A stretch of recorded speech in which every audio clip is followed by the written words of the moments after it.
fechar os olhos brevemente.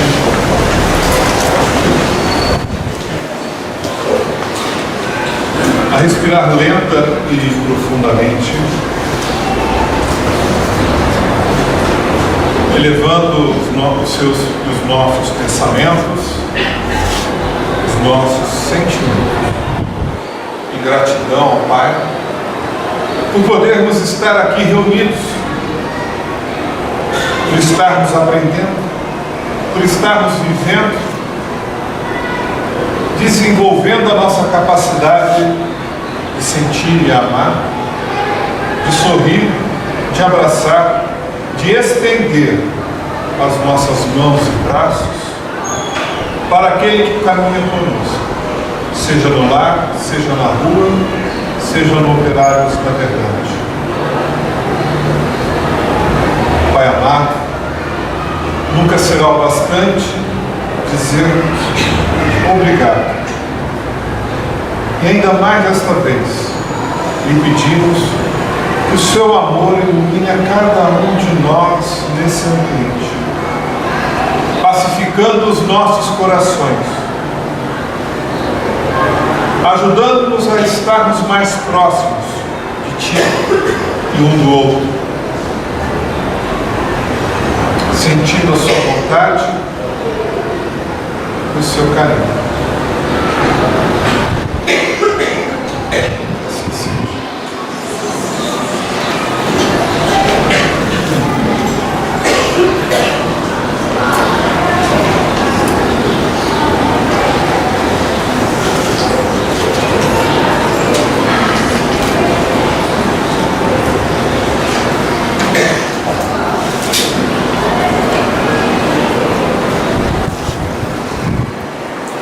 No momento em que vivemos, não há adulto, jovem ou criança que não tenha percebido das dificuldades atuais. A descrença com relação ao ser humano, a sua capacidade de corromper, de enganar, a sua capacidade de ser egoísta, de não auxiliar. Vemos as pessoas pessimistas, as notícias nos jornais, a desesperança estampada nos jovens que se formam à busca de emprego, pais e mães preocupados com o futuro de seus filhos, avós e avós, precisando ajudar na manutenção do lar de toda a família.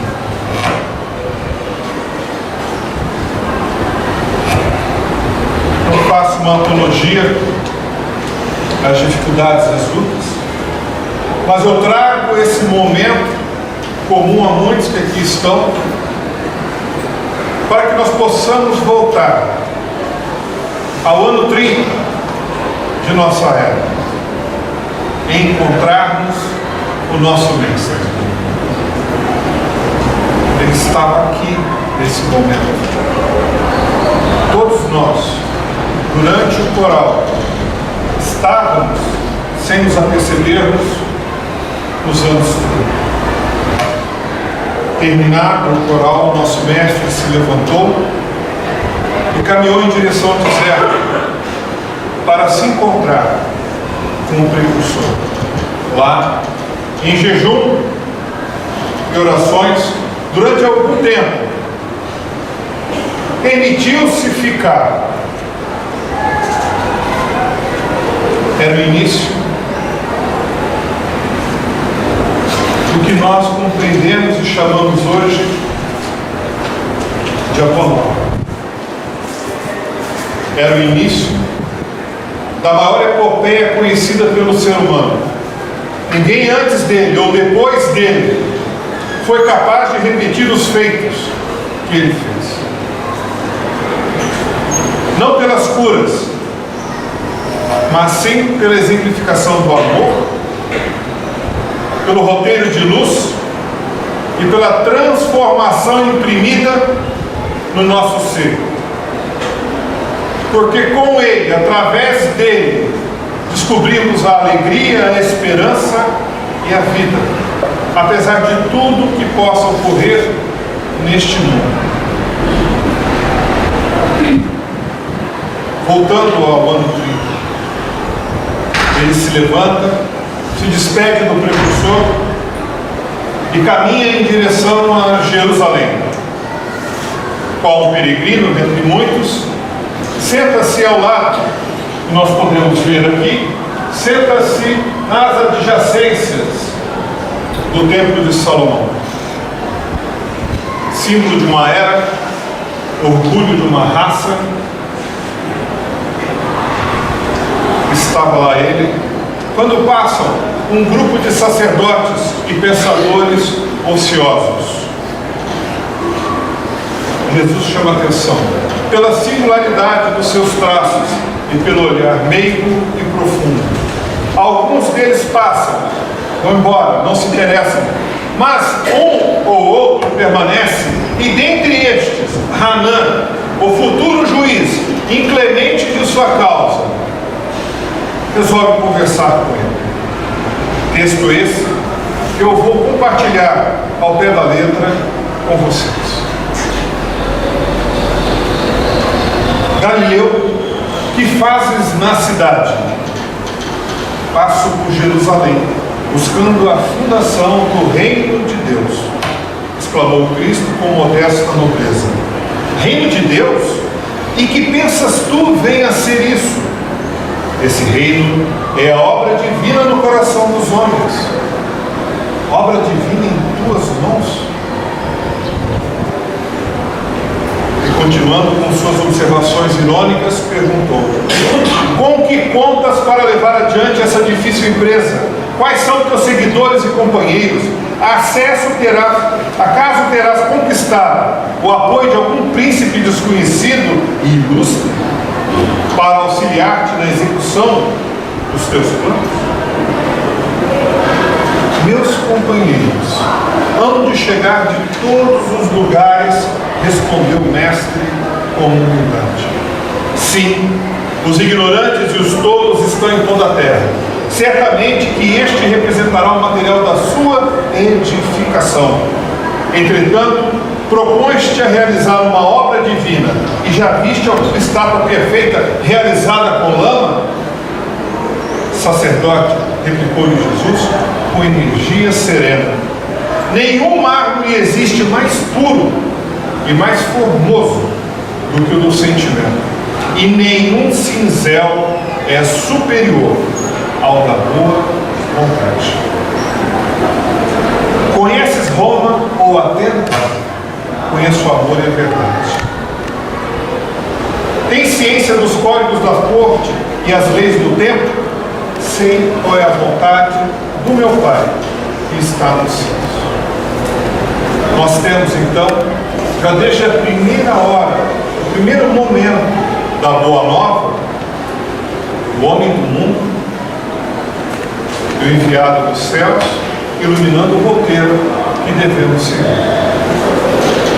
Aquele que se denomina cristão, será que se apercebe que o reino dos céus não é um destino pós-morte?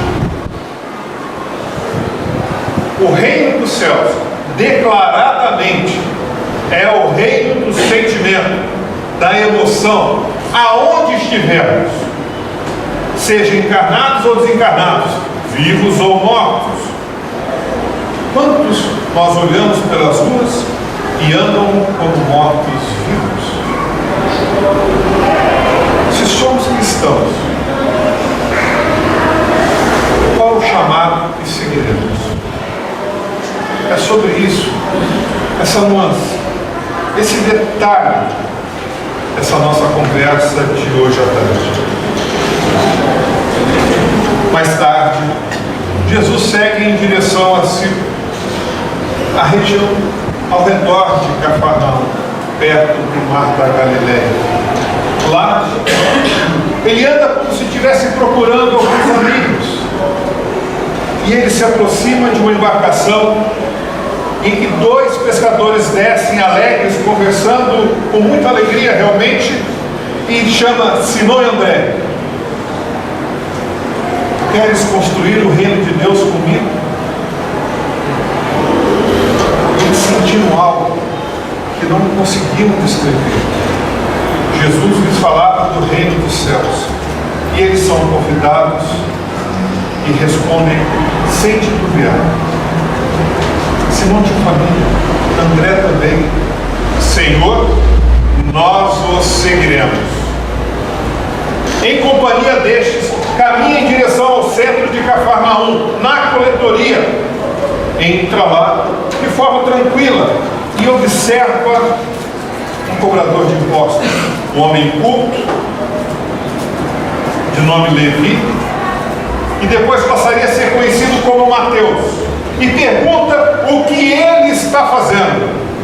A resposta clara: eu estou coletando os impostos devidos ao imperador. E Jesus, de forma bem sucinta: Levi, queres recolher os bens do céu? Uma forte emoção o domina, e a resposta peremptória: Senhor, estou pronto.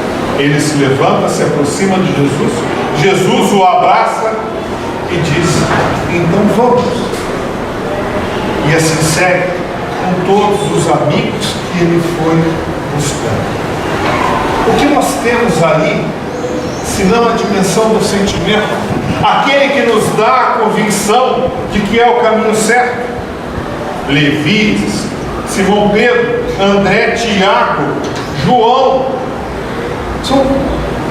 são e foram pessoas como nós, com família, com trabalho, com anseios, com sonhos, com dificuldades, lutas, com problemas de saúde, com pai e mãe, necessidade de cuidar da casa, de suprir com alimentos. Mas o que diferencia essa sensação, esse sentimento de proximidade, de conhecê-lo? Um primeiro ensinamento que devemos realizar dentro de nós e com os nossos filhos é o de fidelidade ao Pai. Fidelidade não no sentido material, mas quando nós amamos o nosso Pai. E quem aqui não ama seu pai e sua mãe? Quando nós amamos, nós convivemos, nós nos relacionamos, nós ouvimos as histórias, nós nos beijamos, nos abraçamos, passamos os dias, os finais de semana, fazemos refeições juntos, compartilhamos nossas dores, anseios, frustrações de ambos os lados. Nossos pais também têm sonhos, também têm desejos e frustrações, têm dores, medos, inseguranças. Quando nós temos fidelidade ao Pai, nós temos sintonia a Ele, e nós o conhecemos. E neste caso, o discípulo tem sintonia, afinidade com o seu mestre, decorrente do relacionamento, decorrente de conhecê-lo. E brota aquele sentimento: eu conheço,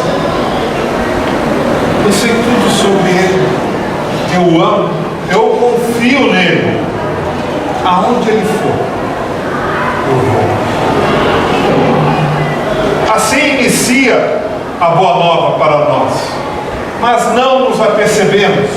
Vamos em frente mais um pouquinho.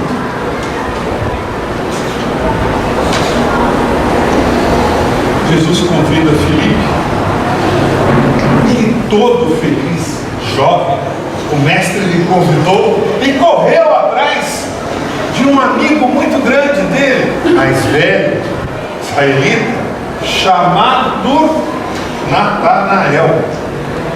Acho que vocês já ouviram falar de Natanael.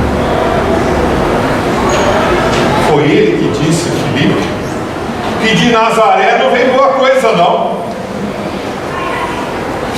E no dia seguinte, acompanhado de Filipe, curioso, intrigado com este que é o Messias, ele queria ver, não estava sentindo muita firmeza, ele vai conhecer o mestre amado.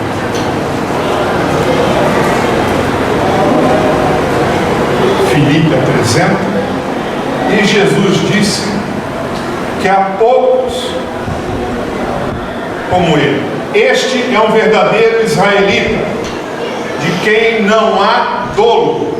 Poucos foram elogiados por Jesus, pouquíssimos, 4 foram elogiados por Jesus, em todo o Evangelho, só 4. Ele não saía distribuindo elogios, ele orientava frequentemente, mas elogios muito poucos. E este, Natanael, recebeu. Vamos em frente. O nome dele era Bartolomeu. Nasceu em Canaã, mas naquele período ele vivia em Dalmanutha e também atuava em pescarias. Como eu disse, ele era um pouco mais velho e vivia com seu pai e com seus irmãos. Bem, imediatamente, Jesus disse a ele: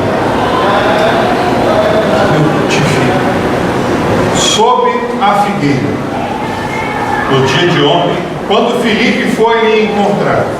Imediatamente, gente, alguém dizer eu te vi ou eu te vi, um pai, uma mãe, um parente não fica falando que pensou na gente, sim ou não? É difícil, eu te vi, sonhei com você. Isso é um sinal mínimo. E ele imediatamente se converteu por causa do Cristo. Imediatamente. Esse é mais um exemplo que nos é legado pelos primeiros. A rapidez, a convicção, a capacidade de entrega. E nos faz perguntar qual é a nossa capacidade de amar e de nos entregarmos. Porque a todo momento, na luta da vida, nós somos chamados ao passo, a caminhar, a lutar, escolher, mas há momentos em que não há um caminho definido, e ainda assim há uma forte intuição nos diz: dê um passo, mas a gente não vê o chão, e a voz lá dentro diz: dê um passo, e nós muitas vezes hesitamos. A dimensão do coração, o sentimento. O nosso Pai, o nosso Mestre, Ele busca em nós essa capacidade de entrega, de autodoação. Fé é isso. Fé não é se ajoelhar, não é rezar, é sintonia, é fidelidade decorrente da intimidade. Bartolomeu.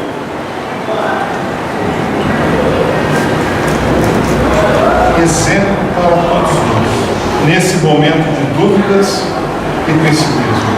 Qual caminho seguirei ao sair por aquela porta, hoje às 4 horas da tarde? O caminho dos homens ou o caminho de Deus? Continuando, Bartolomeu foi um dos mais dedicados discípulos de Jesus.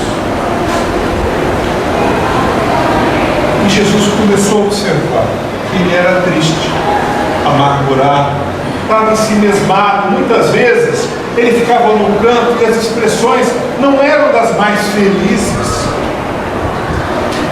Aproveitando numa noite em que Pedro precisava cuidar dos afazeres domésticos, olha só, Pedro precisava cuidar da família dele do lar, os demais tinham outros compromissos. Ele chamou Bartolomeu para si num canto da casa, estimulou ele a abrir o seu coração. Mestre, eu não sei por que eu sinto essa amargura, essa tristeza indefiníveis, mas é verdade que é muito difícil. As lutas da vida, os desenganos, as frustrações dos negócios, tudo me desanima nesse instante. O que me sobra é a esperança ao ouvir o reino dos céus e que a vida futura me será promissora. Mas a vida de hoje é de muita luta.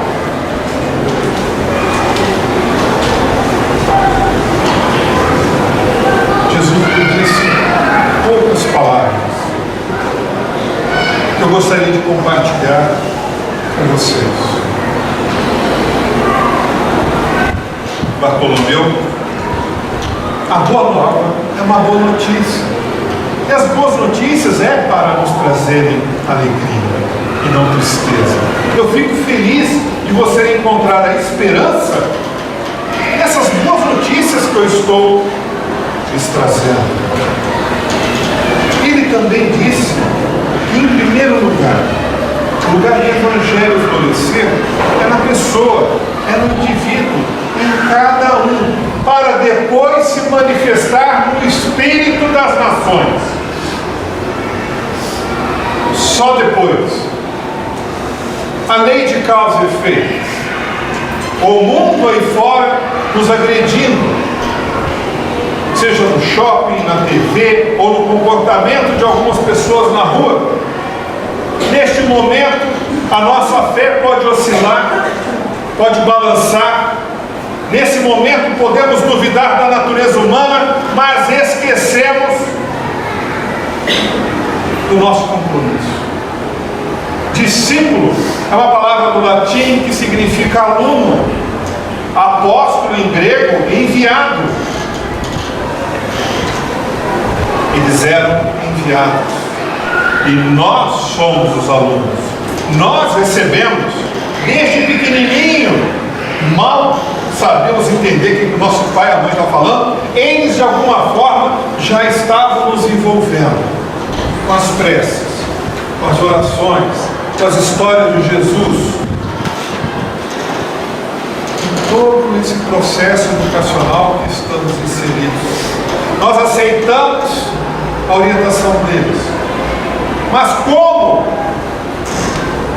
vencer a amargura que esse mundo nos provoca? Esse desalento, esse sentimento de solidão, que eu estou lutando sozinho. Como?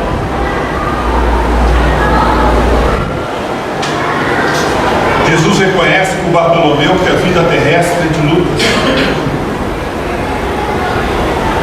Que a marcha é o trabalho de cada dia. E que a luta é realmente importante, é o nosso trabalho. É nosso trabalho lutar. Você está aqui para lutar todo dia, para marchar, para se levantar. No amanhecer, o ar fresco e delicioso nos renova. À noite, a luz das estrelas nos inspira. E dessa forma descansamos. Mas entre esses dois períodos, nós temos as necessidades do nosso ser, da nossa família. E por vezes esquecemos de tudo que já nos foi ensinado, de tudo que sabemos. Cometemos equívocos do sentimento, numa palavra, numa pequena ação, que nos faz, muitas vezes, comprometer por muito tempo a vida, porque temos que reparar o que fizemos. Quantos jovens, quantas crianças pequenas nos trazem seus desenhos? Olha que legal, pai. E o pai cansado, não olha o desenho. Não é uma, não é duas, não é três vezes. Quantas vezes a esposa, que ficou longe do marido, quer conversar com ele, expressar os seus anseios e sentimentos, e o marido faz ouvidos loucos e prefere outra atividade. Às vezes um esporte fora de casa, ou ver a TV, mas quantas vezes também temos o mesmo acontecendo com a esposa. E aí o núcleo familiar, não unido, não integrado, não vivendo a alegria e a esperança da boa nova, se compromete dia após dia. Ao invés de termos uma edificação, nós temos uma casa de palha que rapidamente passou o vento forte, como dessa noite, os relâmpagos, os trovões, que fazem parte da vida, chacoalham a casa quando não a derrubam.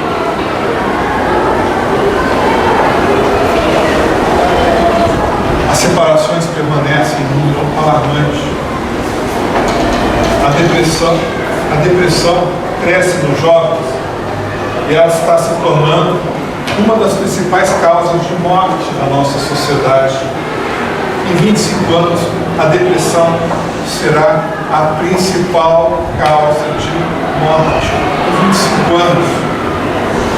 não faço uma apologia aos problemas, mas eu faço uma chamada à necessidade da nossa transformação, porque a depressão é uma dor da alma, é uma doença da alma, não é algo da nossa pele, do nosso corpo, é efeito de como nós nos sentimos, de como nós estamos integrados à vida, partes dessa natureza criadora, dessa natureza de Deus.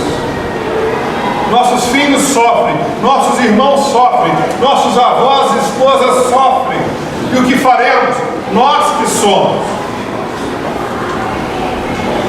aprendizes, alunos do nosso mestre. A escola não é só a lição do dia, no sábado ou na segunda. A escola é colocarmos em prática o sentimento e o cinzel da boa vontade, para transformarmos este mundo. E depois que ele iniciar e nós estivermos aprendendo alguma coisa, aí sim temos condições de colaborar com o mundo ao nosso redor, transformando a sociedade como um todo. Jesus ainda disse mais.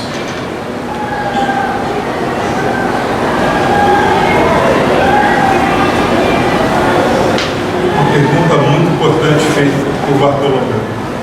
O Evangelho exige fortaleza permanente. Ele requer que eu seja timorato, corajoso, bravo, heróico?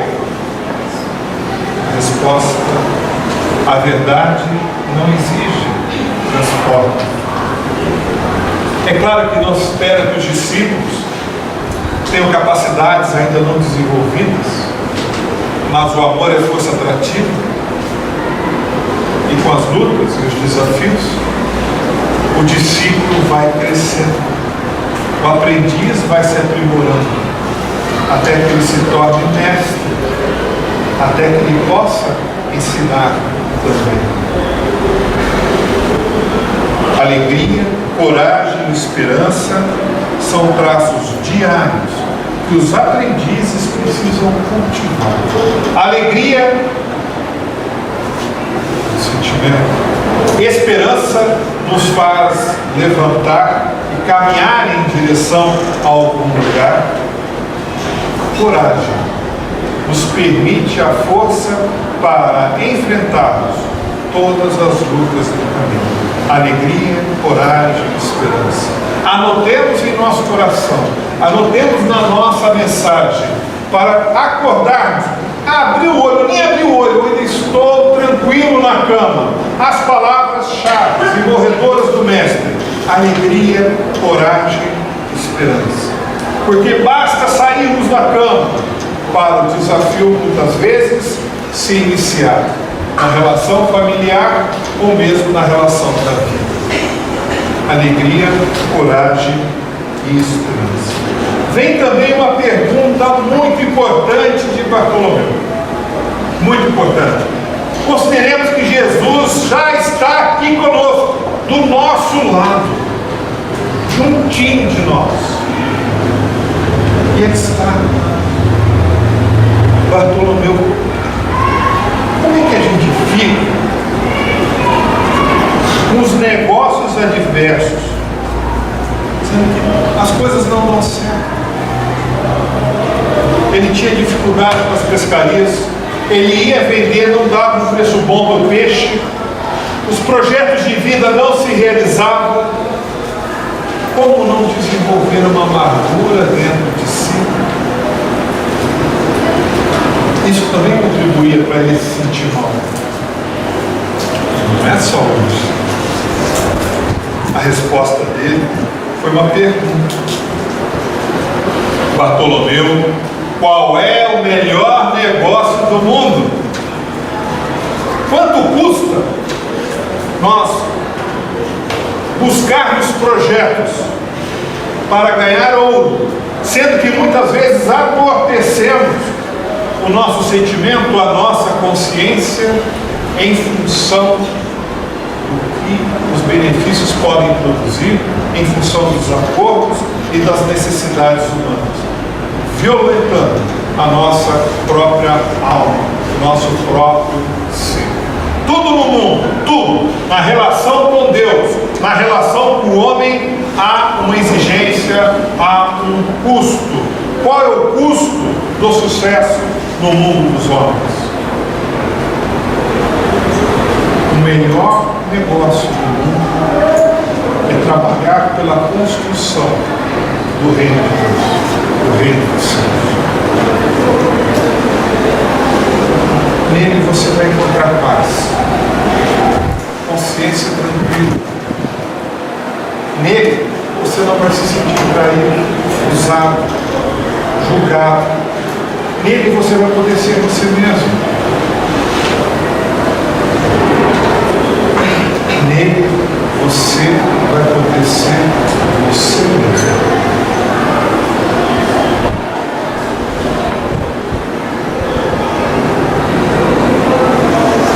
As adversidades da vida, os desenganos, a violência encontrada hoje, existia naquela época, se não extremamente mais acentuada. Tudo isso, segundo Jesus, só nos convida a nos aproximarmos mais ainda de Deus, para que nós possamos caminhar frente às dores deste mundo, sendo capazes de auxiliar.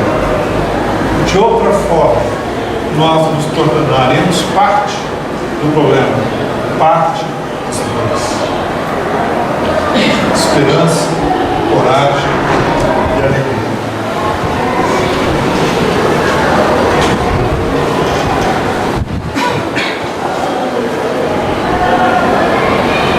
Já era tarde da noite, Jesus se despediu dele e ele, caminhando para Dalmanuta, então nós podemos ter uma noção para que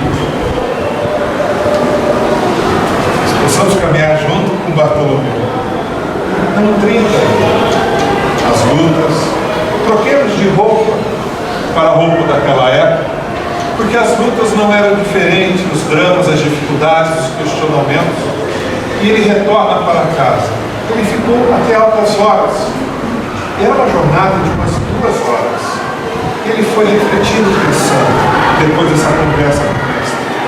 Aí, estava quase chegando em Dalmanuta, ele começou a querer se lembrar dos motivos das amarguras dele. A mãe tinha falecido, ela uma nova. O pai e os irmãos o agrediam.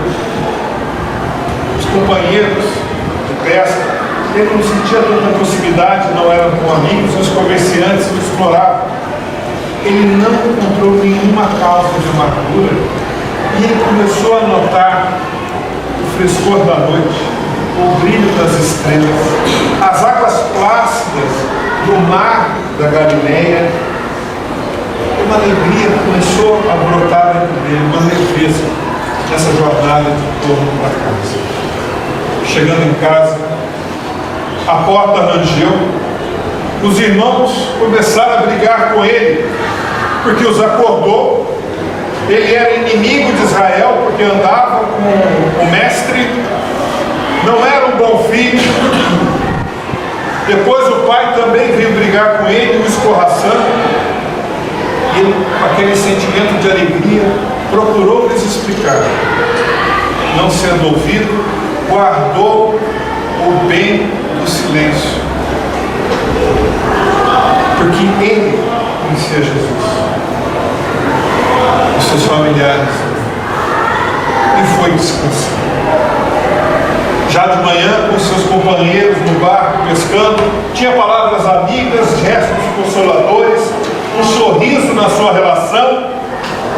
Os seus colegas pareciam mais amigos e mais próximos. Ao levar o peixe à venda, tinha uma palavra companheira, uma palavra amiga, também um sorriso e um olhar de compreensão para os comerciantes, e havia uma paz reinando nas suas relações. No próximo sábado, estava ele junto de Jesus nas suas pregações.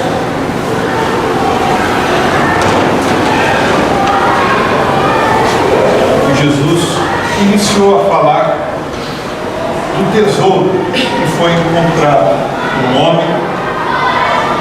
Ele enterrou, escondeu esse tesouro numa fazenda, nas terras, vendeu tudo o que tinha para poder comprar aquelas terras e garantir o tesouro para si mesmo.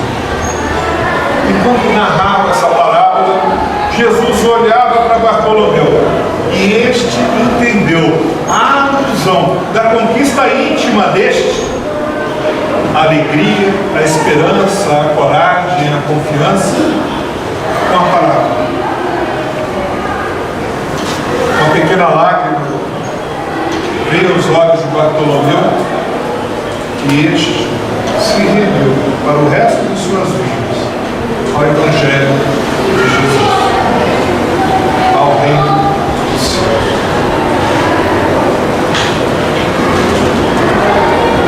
O grande desafio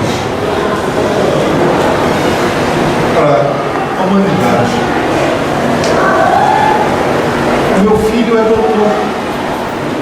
Quantos doutores hoje? Se você quer dar aula numa escola, numa universidade, se você não tiver mestre de mestrado, não for mestre, fica muito difícil. O mundo está cheio de pessoas esclarecidas, de pessoas inteligentes, bem formadas. Mas quantas almas estão evangelizadas?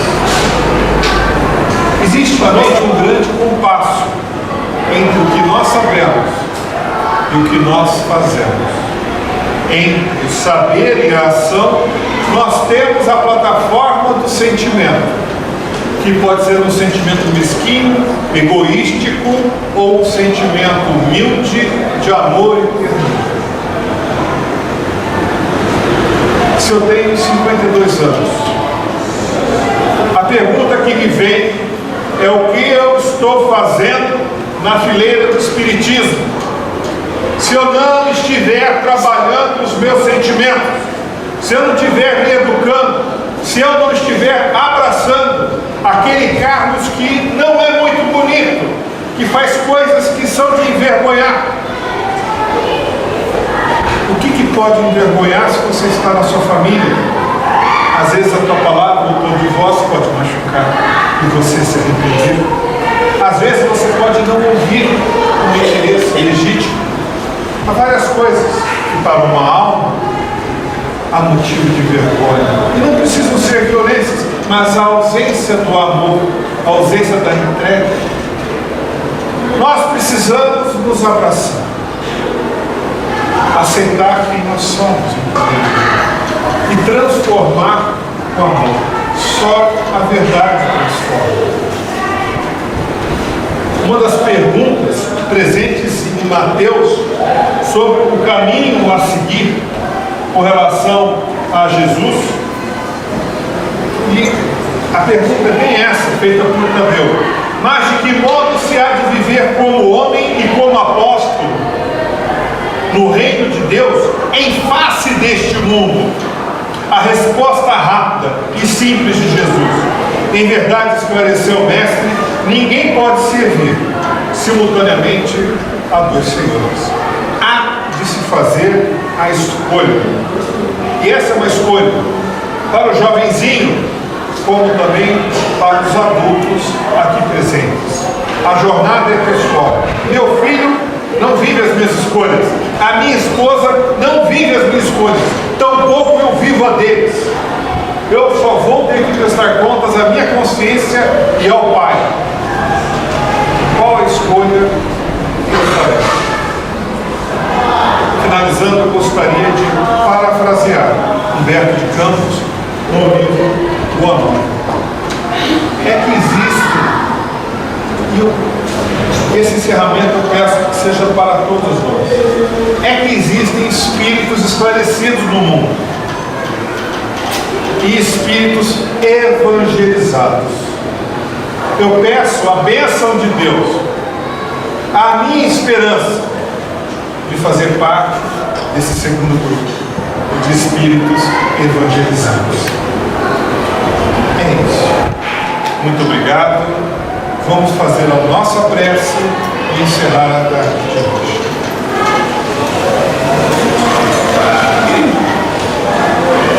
Pai querido e amado, muito obrigado por sua presença junto de nós. A sua presença no olhar de um marido, de uma esposa, de uma mãe, de um pai, de um filho, de uma filha, de um amigo, de um abraço, de uma orientação que recebemos, da companhia, do apoio,